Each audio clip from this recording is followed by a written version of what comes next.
আজকে একটা নতুন এক্সপেরিমেন্ট করতে যাচ্ছি। রান্না করব মাটির হাঁড়িতে। দেখি শেষ পর্যন্ত কী হয়।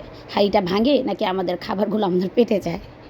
অবশ্য শেষ পর্যন্ত সাথে থাকবেন আশা করছি। রান্না শেষে আবার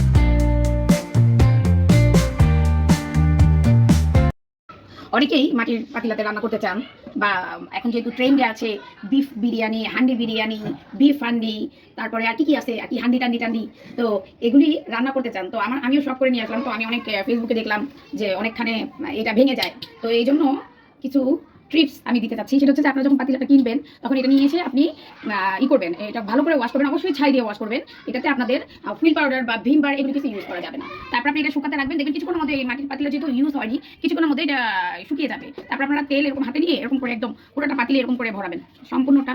এই যে আমি দেখিয়ে দিচ্ছি, এভাবে তেলটা সম্পূর্ণভাবে ভরাবেন। তারপরে এটাকে আপনি তেলটা করার পরে আমাদের চুলাটা আমরা অন করে দিচ্ছি। চুলাটা অন করে এটাকে আমাদের কিছুক্ষণ হিট করতে হবে।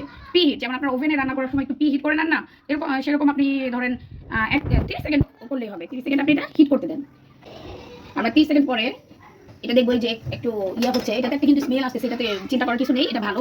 তারপর আমরা এটাতে তেল ঢেলে দিব, পরিমাণ মতন। আপনারা আপনাদের পরিমাণ মতন দিবেন। আমার হচ্ছে একটু বেশি হয়ে গেছে, ঠিক আছে, সমস্যা নেই। পরিমাণ মতন তেল দিয়ে পেঁয়াজটা দিয়ে দিবেন। পেঁয়াজটা একটু দেখতে হবে।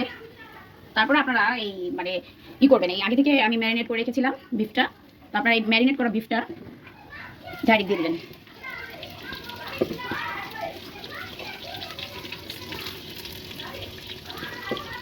আস্তে আস্তে দিবেন, দেখবেন যেন না ভাঙে। তারপরে দেখবেন এটা ভালো করে দিয়ে, তো এখানে একটা জিনিস বোঝার আছে, এটা নাড়া, যেহেতু পাতিল, এটা নাড়া দেওয়া যাবে না। তো আপনারা একবারই বসিয়ে দেওয়ার চেষ্টা করবেন। তো এখানে আমি কিছুটা পানি অ্যাড করে দিব। এখানে একটু দেখে নিতে হবে যে আমার বোধ হয় তেল একটু বেশি দিয়ে ফেলেছি, আপনারা বুঝে শুনে দেবেন। আচ্ছা, তারপরে পানি অ্যাড করে দেবেন। পানি অ্যাড করার পরে ঢাকনা দিয়ে রেখে দেবেন। ব্যাস, চিল করতে থাকুন 20 মিনিট। এই পর্যায়ে আমরা একটু ঢাকনাটা তুলে দেখবো কী অবস্থা। আমার মোটামুটি ভালো অবস্থা। তো কিছু কাঁচামরিচ দিয়ে দিব। আমাদের হান্ডি বিফ রেডি হয়ে গেছে। চুলাটা অফ করে দিলাম। এবার আমরা এটাকে সাদা পোলাওর সাথে খাবো। আজকে আমি আসলে রান্নাটা এত বেশি ভালো পারি না, তারপর চেষ্টা করলাম, জানি না কেমন হবে বা কেমন হচ্ছে। আর আমার ভয়েসটাও আজকে, আমার গলাটা অনেক ভাঙা, তো ভয়েসটা বোঝা যাচ্ছে না যেটা আমি না অন্য কি।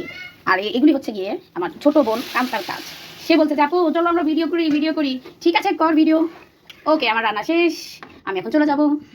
Bye bye.